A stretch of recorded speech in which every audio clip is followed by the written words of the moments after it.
What's going on, guys? I was going to show you a trick that I found with N1MM. If you're a CW contester, let me get this off here first. Make sure you guys can see that. So when you go to set up your ftdx10, you want to make sure you got the drivers installed from Yaesu website, right? You'll download N1MM Plus. You'll set your radio and CW settings to DTR. What you want to do is you want to go to config, you want to configure ports, mode control, WIN key, etc. If you notice, you'll have two ports for this particular radio. One is for TX and the other one is for like cat control. In my circumstance, it's 5 and 6, so for yours it may be different. You can tell by going into Windows Device Manager and looking and see which ones that you have. So the first one is going to be like yours may be COM 4 and 5 or 2 and 3 or 7 and 8, whatever, but mine are 5 and 6, so we're just going to roll with this for now. Luckily the radio is the ftdx10. Let me see if I can zoom in here a little bit. Up here you do not want to check CW, okay? SO1V, let's go to set on the very first one. So on this particular one,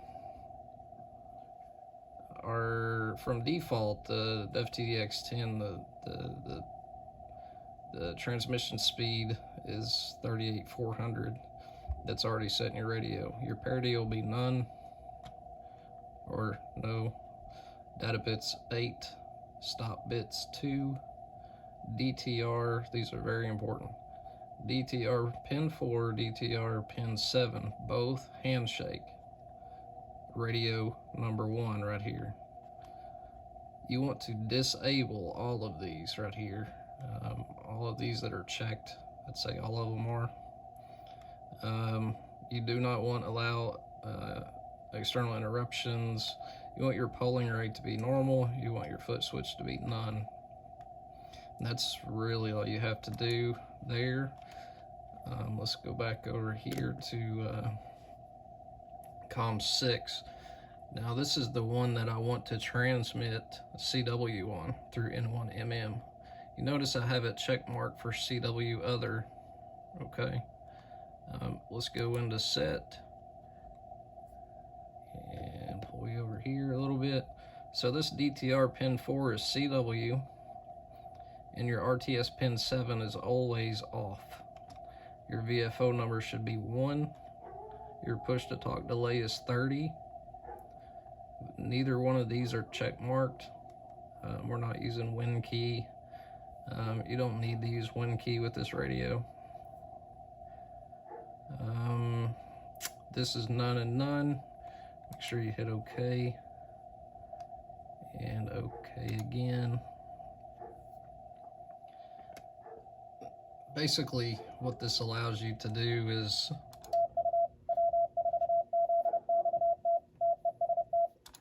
so if you don't have these set right, and say you have your radio in the break-in on, let's say 300 milliseconds or 400, which I usually keep mine around 300 to 400, one of the two, but the N1MM will still run your radio QSK. And if you have an amp like I do, which is like the ALS 600, it doesn't have pin switching diodes, it just has a relay.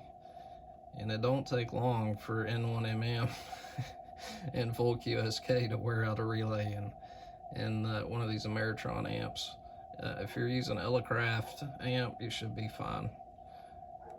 I've got this set up for CWTs.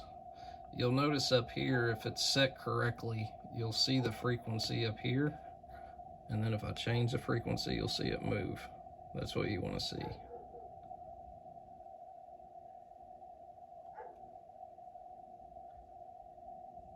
See how it's moving there? So it's grabbing cat commands.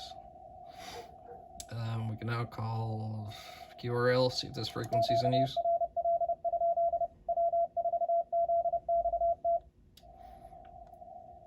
So nobody's using it.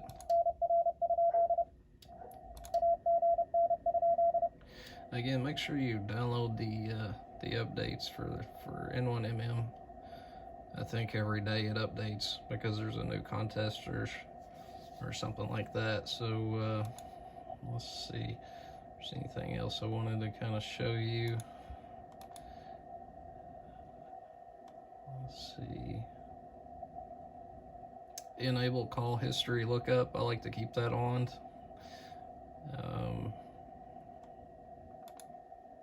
Let's see here.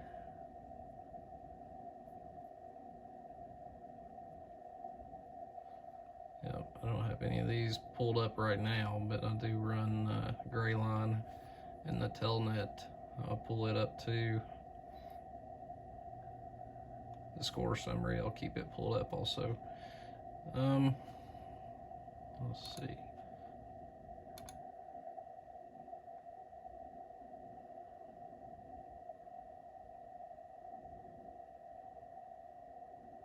Just want to make sure there's nothing here that you guys will need.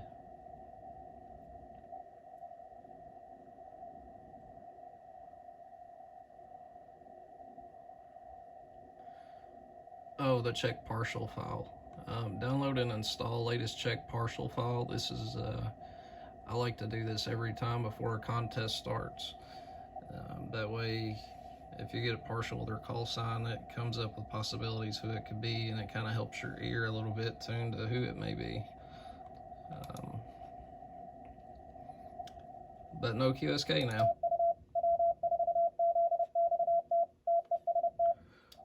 So let's see if I can pan this down. I've got a hurt arm here, so I was going to show you guys the settings in the DX10, and so you can kind of run with it. And of course, my little tripod is being hateful. So let's see. Try to bring it down just a bit or it'll stand still.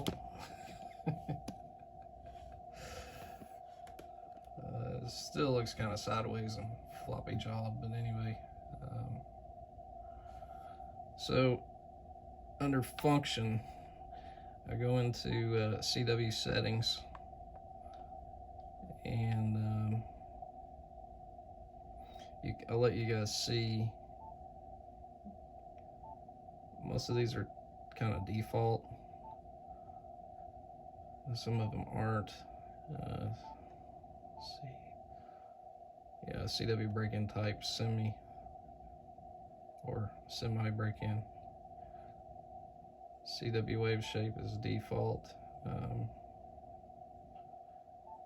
Pitch offset. PC King. Make sure that's on DTR. PC King DTR. This goes for FT101. ftdx10 users also. QSK delay time 30 milliseconds. The CW indicators on. And let's see.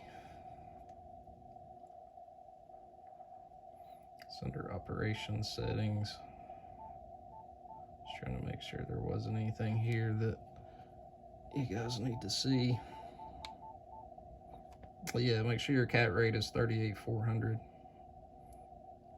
And again, we're not using a 232 or anything like that on this rig. We're just using the USB, a quality USB cable to USB, one from the back of the radio to the computer. So there you go, guys. Hope this helps you a little bit. If you have an ftdx10 or a 101, run these settings. It took me forever because nobody has this stuff listed. There's a guy that did a video about getting your radio to work on an N1MM, but I didn't want to. I didn't want to run the LS600 QSK, so this setting will allow you to kind of bypass that and not chatter the relays to death. Okay, guys, take care, and if you have any tips or anything, just let me know, because I enjoy hearing what you guys have to say too. Okay, take care.